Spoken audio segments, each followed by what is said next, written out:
In this video, you will learn about arrays, what they are, how to create them, and how to access their elements. Arrays are like lists that can store multiple items in one place. Imagine you want to make a list of your favorite fruits. Instead of writing them down separately, variable by variable, you can put them all in a single container called an array. To create an array in JavaScript, you can use the square brackets and separate the items with commas. Here's an example. Const fruits equal to open square brackets apple, banana, and cherry.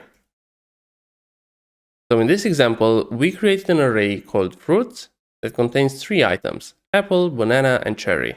Now our list of favorite fruits is all in one place. We didn't have to create 3 separate variables. Okay, now that we have our list, let's learn how to access the items inside it. Each item in an array has a position called an index, and the index always starts at 0. It's like counting the items in the list but starting from 0 instead of 1. Keep this in mind as it's an important aspect. The first item of an array has the index 0 and not 1. Okay, so to access an item in an array, you can use its index inside square brackets after the array name. So for example, console log fruits, open square brackets, and then type the index, for example 0. Then run the program, and you will see apple.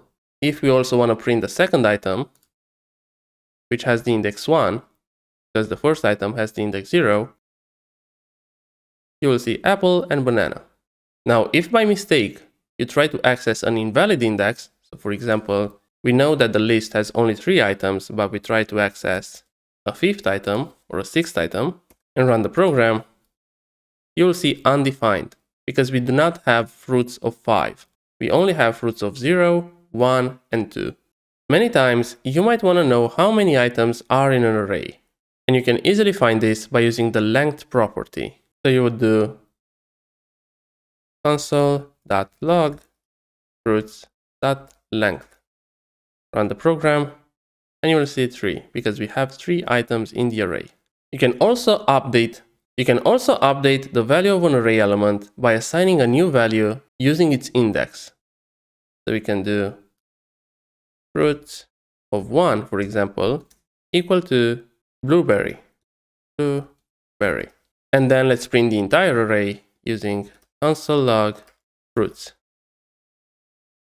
Run the program, and you will see apple, blueberry, and cherry, because we replaced the second item, which has the index 1, with blueberry. So it's not banana, it's blueberry now. Mastering arrays is essential for working with data in your programs. In the next videos, we'll explore more advanced array operations like adding and removing elements. So see you in the next video.